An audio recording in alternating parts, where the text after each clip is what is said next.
नमस्कार,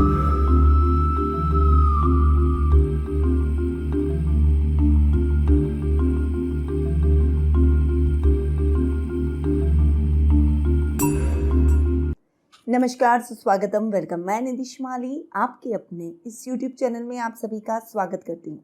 आज मैं आपके सामने वृषभ राशि वालों का दिसंबर माह का मासिक राशिफल लेकर उपस्थित हुई हूँ और सबसे पहले जान लेते हैं इस माह में आने वाले कुछ विशेष दिनों और व्रत त्योहारों के बारे में। तो 7 दिसंबर को अन्नपूर्णा जयंती मनाई जाएगी, साथ ही दत्तात्रेय जयंती भी इसी दिन आ रही है। 25 दिसंबर को ईसाइयों का प्रमुख पर्व क्रिसमस डे मनाया जाएगा। वहीं 29 दिसंबर को गुरु गोविंद सिंह जयंती मनाई जाएगी और 31 दिसंबर खत्म होते ही वर्ष 2023 आंग्ल नव वर्ष की शुरुआत होने वाली है।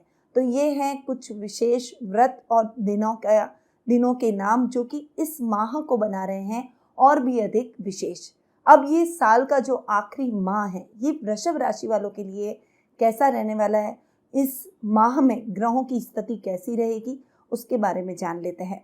तो सबसे पहले बात करते हैं ग्रहों के राजा सूर्य की, जो कि वर्तमान में अपनी सम राशि वृश्चिक में विराजमान है और 16 दिसंबर को वे अपनी अति मित्र राशि धनु में प्रवेश कर जाएंगे। वहीं बुध ग्रह की अगर बात करें तो वे वर्तमान में अपनी शत्रु राशि वृश्चिक में विराजमान है और 3 दिसंबर को वे अपनी मित्र राशि धनु में प्रवेश करेंगे। मंगल ग्रह की बात करें तो वे इस पूरे माह अपनी शत्रु राशि वृषभ में वक्री होकर विराजमान रहेंगे। गुरु ग्रह की बात करें तो वे इस पूरे माह स्वग्रही होकर अपनी खुद की राशि मीन में विराजमान रहेंगे। शुक्र ग्रह जो कि वर्तमान में अपनी शत्रु राशि वृश्चिक में विराजमान है, वे 5 दिसंबर को अपनी मित्र राशि धनु में विराजमान रहेंगे और पुनः 29 दिसंबर को राशि परिवर्तन करते हुए मकर राशि में प्रवेश कर जाएंगे। यानी शुक्र का इस माह 2 बार राशि परिवर्तन होने जा रहा है। शनि ग्रह की बात करें तो वे इस पूरे माह स्वग्रही होकर मकर राशि में विराजमान रहने वाले हैं। राहु इस पूरे माह मेष जो कि उनकी सम राशि है और केतु तुला जो कि उनकी सम राशि है, उसमें इस पूरे माह विराजमान रहने वाले हैं। तो ये है इस माह के ग्रहों की स्थिति का हाल। अब बढ़ते हैं आगे और जान लेते हैं कि साल का ये आखिरी माह वृषभ राशि वालों के लिए क्या लेकर आया है। शुरू करते हैं दिसंबर माह का वृषभ राशि वालों का मासिक राशिफल। सबसे पहले मैं आपको बता दूं कि ये जो मैं आपको राशिफल दे रही हूँ ये चंद्र गणनाओं पर आधारित है और आपकी राशि और लग्न दोनों के हिसाब से समान रूप से प्रभावशाली भी है। तो सबसे पहले बात करते हैं आपके राशि स्वामी शुक्र की, जो कि इस पूरे माह आपके अष्टम भाव में जाकर विराजमान होंगे।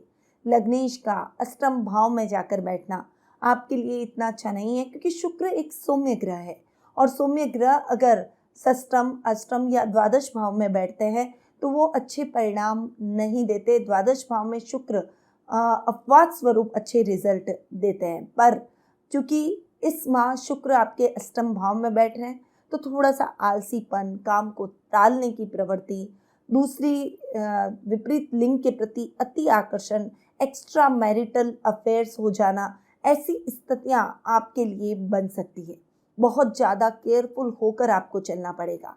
कर्म प्रधान बनेंगे तो काम में दिक्कतें नहीं आएगी, वरना आपकी आलस्य की वजह से आपको कोई बड़ा नुकसान भी अपने वर्क प्लेस पर झेलना पड़ सकता है। इस समय घूमना फिरना, मनोरंजन व्यक्ति के लिए जरूरी है, पर हर चीज़ एक लिमिट में होनी चाहिए।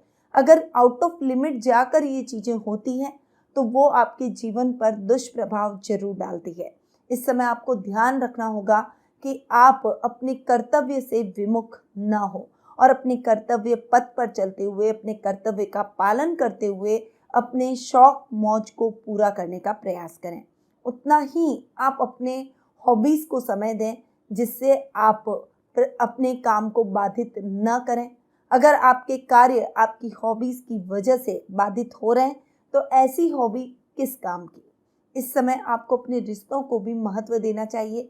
हालांकि आपके आलस्य के कारण आपके रिश्ते भी आपसे दूर होते हुए दिखाई देंगे, तो आपको थोड़ा सा इस समय संभल कर रहने की आवश्यकता है। वैसे भी आपकी राशि में मंगल वक्री होकर बैठे हैं जो कि आपके गुस्से और अग्रेशन को भी बढ़ा रहे हैं, तो सारी नेगेटिव चीज़ें इस माह आपके ऊपर हावी होने का प्रयास करेगी, यानी आलस्य, काम करने की न प्रवृत्ति और विपरीत लिंग की तरफ खिंचाव या फिर गुस्सा, अग्रेशन, ये सब चीज़ें आपके व्यक्तित्व को खराब कर सकती है, नेगेटिव है। इसीलिए इन चीज़ों को बहुत ज़्यादा अपने जीवन में तवज्जो न दें और अपनी पर्सनैलिटी पर हावी न होने दें। इस बात का आपको विशेष रूप से ध्यान रखना पड़ेगा। अब चूंकि शुक्र आपके रोग भाव के भी स्वामी हैं और अपने से शुक्र तृतीय जाकर बैठे हैं, तृतीय शुक्र का बैठना आपके लिए थोड़ा सा उतार चढ़ाव की स्थितियों को लेकर आएगा। हालांकि स्वास्थ्य संबंधी समस्याएं हो सकती है। षष्ठम भाव का स्वामी अष्टम भाव में जाकर बैठ रहा है, तो रोगों में आपको दांत, खाज, खुजली, इंटरनल पार्ट्स की प्रॉब्लम, मस्से, पाइल्स की समस्या हो जाना, लेडीज में पीरियड की प्रॉब्लम होना, त्वचा से संबंधित प्रॉब्लम होना, फोड़े फुंसी का हो जाना, ऐसी परिस्थितियां उत्पन्न हो सकती है। खान पान वैसे भी चेंज हो रहा है, इस समय मौसम परिवर्तन भी हम पर हावी रहता है, तो इस समय आपको अपने खान पान का विशेष रूप से ध्यान रखना है ताकि आप ऐसी समस्याओं से परहेज कर सकें। अचानक से जब सर्दी आती है, कोल्ड आता है, तब हमें कफ कोल्ड की प्रॉब्लम तो होती है, पर उसके साथ साथ हमारा खान पान भी थोड़ा सा चेंज हो जाता है, जो कि हमारे शरीर पर भी दुष्प्रभाव डाल सकता है। इसीलिए सोच समझकर आपको आगे बढ़ना चाहिए। नियमित रूप से योगा, मेडिटेशन, प्राणायाम को अपने जीवन का हिस्सा जरूर बनाएं। साथ ही इस समय विरोधी भी आपके कार्यों में सफलतापूर्वक खलल डाल सकते हैं, इसीलिए आपको अपने विरोधियों से भी बचकर रहना ही पड़ेगा। इस समय गलत मित्रों की संगति आपके जीवन को खराब और बर्बाद कर सकती है, अतः ऐसे लोगों से भी आप थोड़ा सा सावधान होकर चलें।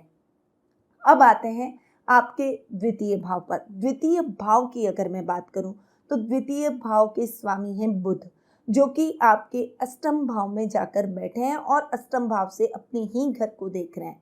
देखिए, बुध का अष्टम में बैठना अच्छा नहीं, थोड़ा सा बुध के रिजल्ट दब जाएंगे, परंतु चूंकि द्वितीयेश अपने से सप्तम जाकर बैठ रहा है, तो ये समय बहुत अच्छा और पॉजिटिव आपके धन भाव के हिसाब से रहेगा। बुद्धिबल और चातुर्य से कम काम में भी आप अच्छा धन कमाने में सफल होते हुए दिखाई देंगे। बैंकिंग सेक्टर में अटके हुए काम आपके द्रुत गति से संपन्न हो जाएंगे। वहीं इस समय जो कार्य आप हाथ में लेंगे उसे सफलतापूर्वक संपन्न करेंगे। हालांकि आपको उसके लिए कोशिशें जारी रखनी पड़ेगी, पर प्रयासों के चलते आप अपनी मंजिल को प्राप्त कर ही लेंगे। वाणी से आप सबको मोहित करते हुए नजर आएंगे और कुछ काम आप अपनी वाणी से बनाते हुए दिखाई देंगे, जो कि बहुत लगभग असंभव से हो गए थे। उन कार्यों को आप पूर्ण करके अपने परिवार में और कुल में अपना मान सम्मान बढ़ाते हुए दिखाई देंगे। बुजुर्गों का आशीर्वाद आपको जरूर देखने को मिलेगा।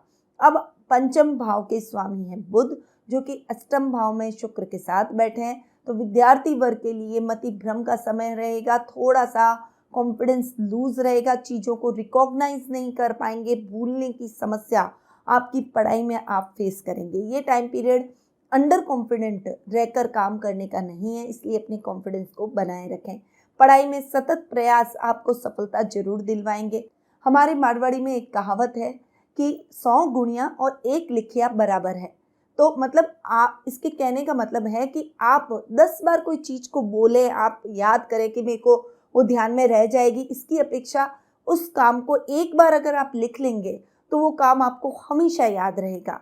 इसीलिए पढ़ाई में भी अगर आप लिख लिख कर कोई भी कार्य करेंगे तो निश्चित रूप से वो प्रक्रिया आपको सतत रूप से याद रह जाएगी और आप उसे भूलेंगे नहीं। ये विद्यार्थी वर्ग को ध्यान रखना है। एक ग्रुप स्टडी में पढ़ाई करें, वो आपके लिए बहुत ज़्यादा फायदेमंद रहेगी। वहीं इस समय आपको किसी भी अनर्गल झगड़ों में, अनर्गल बातों में या दूसरी चीज़ों में ज़्यादा इन्वॉल्वमेंट नहीं दिखाना है। अगर आप किसी भी एक काम को कर रहे हैं उसमें आप लक्ष्य प्रधान रहिए। लेखकों के लिए ये समय बहुत ही अच्छा है।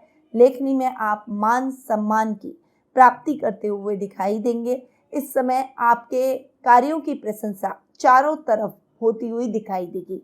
करियर में भी ये समय आपके लिए टर्निंग पॉइंट का रहेगा। आप जो भी कार्य कर रहे हैं उसमें आपको बहुत ज़्यादा सावधानी से आगे बढ़ना पड़ेगा। तो बुध के रिजल्ट आपके लिए बेहतरीन। अब बढ़ते हैं आगे और जान लेते हैं तृतीय भाव के बारे में। तृतीय भाव की अगर बात करें, तृतीय भाव के स्वामी है चंद्रमा, जो कि 2.5 दिन में बदलते हैं। उतार चढ़ाव जरूर चलेगा, पर इस समय कला में आप अच्छी उपलब्धि हासिल करेंगे। आपका मन अपनी मनपसंद चीज़ों को करने का है, मनपसंद एक्टिविटीज़ को करने का रहेगा। हॉबी में आपका मन ज़्यादा लगेगा और उससे आपको शांति भी मिलेगी। परंतु पहले अपने कर्तव्य का पारायण करें, अपने कार्यों को पूर्ण कर लें और निवृत्त होने के बाद आप थोड़ा समय अपनी हॉबी को भी जरूर दें।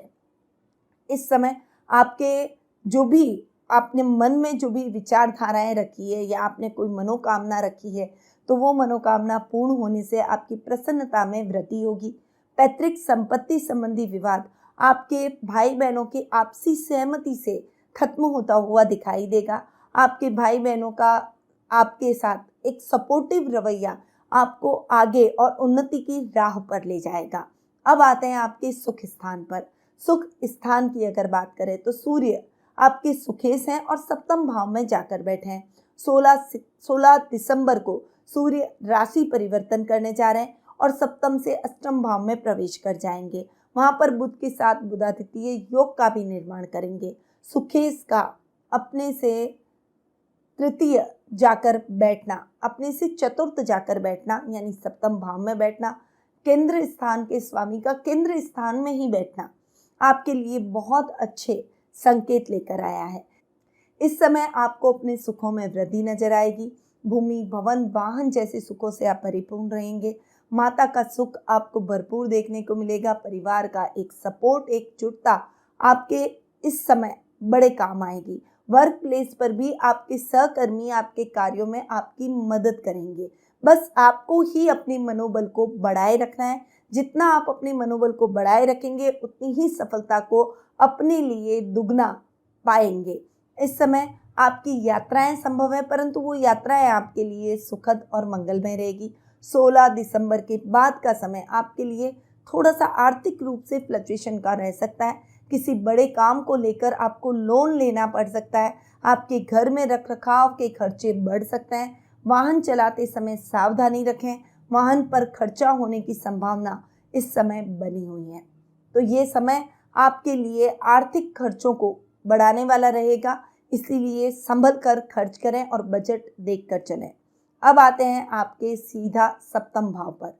सप्तम भाव के स्वामी हैं मंगल, और मंगल आपके लग्न में जाकर अपने ही घर को देख रहे हैं। वैसे तो आप मांगलिक हो रहे हैं, परंतु ये समय आपको लाइफ पार्टनर से पूरा सपोर्ट देगा। इस समय दाम्पत्य जीवन का सुख आप भरपूर प्राप्त करेंगे।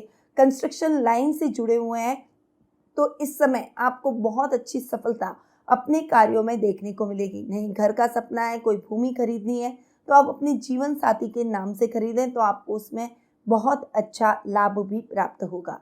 इस समय आपको मंगल के उत्तम रिजल्ट, उत्तम परिणामों की प्राप्ति होती हुई दिखाई देगी। परंतु इस समय आपको संभल कर व्यापार में चलना है। जल्दबाजी में डिसीजन लेने से बचना है और कोई भी निर्णय आपको ऐसे नहीं लेना है जिसमें आपको नुकसान की स्थितियां अधिक देखने को मिले। अगर कोई सलाह लेनी है तो अपने मित्रों से आप सलाह ले सकते हैं। जीवन साथी से मार्गदर्शन लेकर, सलाह लेकर आप अपने जीवन में आगे बढ़ने का प्रयास जरूर करें।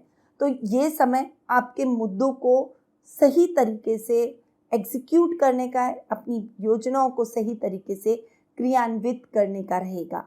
अब मंगल चूंकि आपके द्वादश भाव के भी स्वामी है, द्वादश भाव में राहु ऑलरेडी विराजमान है, जो कि खर्चों को थोड़ा सा कंट्रोल कर सकते हैं।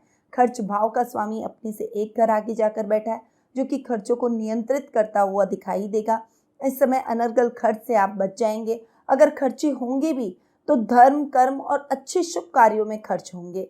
इस समय यात्राएं अधिक होगी, परंतु वो यात्राएं आपके लिए सुखद और मंगलमय रहेगी। एक अनायास भय अपने अंदर जो आप पाल के बैठे हैं, उससे आपको बाहर निकलना होगा, क्योंकि ये भय आपकी उन्नति में बाधक साबित हो रहा है। कोई भी रिस्की कामों में इन्वेस्टमेंट करने से आपको इस समय बचना चाहिए। बचत योजनाओं में या सेफ इन्वेस्टमेंट आपको जरूर करना चाहिए। अब आते हैं आपके अष्टम भाव पर। अष्टम भाव के स्वामी हैं गुरु, जो कि लाभ भाव में स्वग्रही होकर बैठे हैं। अष्टमेश का लाभ भाव में जाकर बैठना, अपने से विशेष रूप से चतुर्थ जाकर बैठना आपकी रूटीन की लाइफ को थोड़ा सा बैलेंस करता हुआ दिखाई देगा। सूर्य वैसे भी आधे माह के बाद में आपके अष्टम भाव में आकर बुध के साथ बुधादित्य योग बनाएंगे। तो यदि आपने किसी को उधार दे रखा है तो वो व्यक्ति आपका उधार चुका कर जाएगा। यदि आपने कोई रिस्की इन्वेस्टमेंट कर रखा है तो उस इन्वेस्टमेंट से अच्छा लाभ प्राप्त होगा। यदि आपका कोई पैसा फंसा हुआ है तो वो पैसा आपको पुनः प्राप्त हो जाएगा। पर जैसा कि मैंने भी आपको पहले भी बताया कि आपको कर्म प्रधान बनना पड़ेगा। कर्म प्रधान बनेंगे तभी आप इन सब अचीवमेंट्स को पा सकेंगे। अगर आपने आलस्य को त्यागा नहीं और कर्म प्रधान नहीं बने तो निश्चित रूप से आप जो चाहते हैं वो अपने जीवन में प्राप्त नहीं कर पाएंगे। तो आपको कर्म प्रधान बनने की आवश्यकता है। अब गुरु चूंकि लाभेश भी हैं और लाभ भाव में स्वग्रही होकर बैठ रहे हैं, इसलिए लाभ की योजनाएं सतत रूप से आपको अपने जीवन में देखने को मिलेगी। अगर आप व्यापार कर रहे हैं तो व्यापार की नई ब्रांच खोल सकते हैं। इस समय नई योजनाओं का क्रियान्वयन कर सकते हैं। सर्कल और लेवल बढ़ता हुआ दिखाई देगा और इस समय कुछ महत्वपूर्ण डिसीजन आपके जीवन की दिशा को सकारात्मक मोड़ देते हुए भी दिखाई देंगे। तो ये समय आपकी लाभ की स्थितियों में भी उत्तरोत्तर वृद्धि करेगा। अब आते हैं आपके भाग्य स्थान पर। भाग्येश है शनि, जो कि भाग्य स्थान में स्वग्रही होकर बैठे हैं, आपके भाग्य को बढ़ा रहे हैं। इस समय जो युवक युवतियां अपना काम शुरू करना चाहते हैं उनकी मुश्किलें खत्म हो जाएगी, आप अपना नया काम शुरू कर पाएंगे।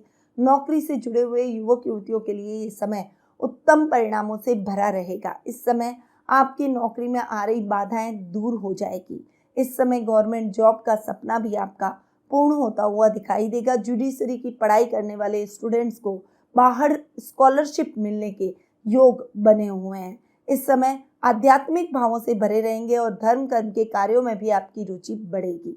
अब शनि चूंकि आपकी कुंडली में योग कारक है, भाग्य स्थान में जाकर बैठे हैं और भाग्येश और कर्मेश हैं, तो कर्म भाव के हिसाब से भी शनि के रिजल्ट बड़े ही अच्छे और बेहतरीन रहेंगे। हालांकि अपने से 12th बैठे हैं, परंतु शनि अपने ही घर में स्वग्रही होकर बैठे हैं, इसीलिए कर्म प्रधान बनने की आवश्यकता है। अगर आपने कोई टारगेट लिया है तो उस पर आपको प्रयास करने पड़ेंगे, तब आप उस टारगेट को अचीव कर पाएंगे। प्रमोशन के अच्छे योग बने हुए हैं, अधिकारियों के साथ तालमेल बनाकर चलें। सहकर्मियों की भी सहायता करने का प्रयास करें ताकि समय आने पर वे भी आपकी हेल्प कर सके। इस समय आपको अपने पिता से बहुत अच्छा सपोर्ट भी प्राप्त होगा। तो ये है वृषभ राशि वालों का दिसंबर माह का मासिक राशिफल, जो कि मेरे हिसाब से मिक्स रिजल्ट लेकर आ रहा है। कुछ सावधानियों के साथ आपको जरूर आगे बढ़ना चाहिए। अब आते हैं कुछ शुभ तिथियों के बारे में जान लेते हैं। तो 1 से 3, 7 से 13, 17 से 22 और 25 से 30 ये तारीखें आपके लिए बहुत ही शुभ और मंगलमय रहने वाली हैं। इन तारीखों के समय आप अपने कोई भी इम्पोर्टेंट काम कर सकते हैं। वहीं अशुभ तारीखों के बारे में भी जान लेते हैं। तो 4 से 6, 14 से 16, 23, 24 और 31 तारीख ये आपके लिए ध्यान देने योग्य तारीख है। इस समय कोई भी गलती और चूक की गुंजाइश नहीं होनी चाहिए। अब आते हैं आपके शुभ रंग के बारे में जान लेते हैं। तो भूरा, काला और नीला ये कलर्स आपके लिए बहुत ही शुभ इस माह रहने वाला है। इन रंगों का उपयोग आप ज़्यादा से ज़्यादा बार करें। अब आते हैं उपायों पर कि उपाय आपको क्या करने चाहिए। देखिए, चूंकि आपके राशि स्वामी ही वीक हैं, तो राशि स्वामी को स्ट्रॉन्ग करने के लिए एक श्री यंत्र की स्थापना अपने पूजा कक्ष में करें। शुक्रवार का व्रत करें, बिना नमक का भोजन शुक्रवार के दिन जरूर करें और माँ लक्ष्मी की श्री सूक्त का पाठ उस श्री यंत्र के सामने बैठकर जरूर करें। इसके साथ ही आपको सफ़ेद चीज़ों का दान करना चाहिए। शक्कर और चावल का दान आपके लिए विशेष रूप से लाभकारी रहेगा। इस माह आपको शुक्रवार के दिन माँ दुर्गा की पूजा आराधना भी करनी चाहिए, जिससे आपके अंदर शक्ति का संवहन हो और आलस्य का त्याग आप अपने जीवन में कर पाएं। श्रमिकों और निर्धनों को आपको भोजन जरूर कराना चाहिए। काली गाय और घोड़ों को आपको चारा खिलाना चाहिए। तो ये था वृषभ राशि वालों का दिसंबर माह का मासिक राशिफल। अब यदि आप अपने आने वाले वर्ष 2023 के वार्षिक राशिफल का लाभ प्राप्त करना चाहते हैं तो डिस्क्रिप्शन में उनके लिंक दिए गए, वहां जाकर क्लिक करके अपनी राशि के अनुसार आप आने वाले वर्ष का वार्षिक राशिफल ज्ञात कर सकते हैं और उसके हिसाब से आप अभी से प्लानिंग भी कर सकते हैं। साथ ही अगर आप अपनी जन्म कुंडली और गोचर की कुंडली को मिलाकर अपने आने वाले वर्ष के बारे में जानने को इच्छुक हैं, अपने आने वाले जीवन की कुछ प्रश्न के उत्तर आप प्राप्त करना चाहते हैं, आज वर्तमान में कुछ समस्याएं चल रही है जिनका हल आप जानना चाहते हैं, तो टेलीफोनिक अपॉइंटमेंट और पर्सनल मीट के माध्यम से मुझसे कुंडली विश्लेषण का लाभ जरूर प्राप्त करें। अब मैं अपनी वाणी को यहीं विराम देती हूँ।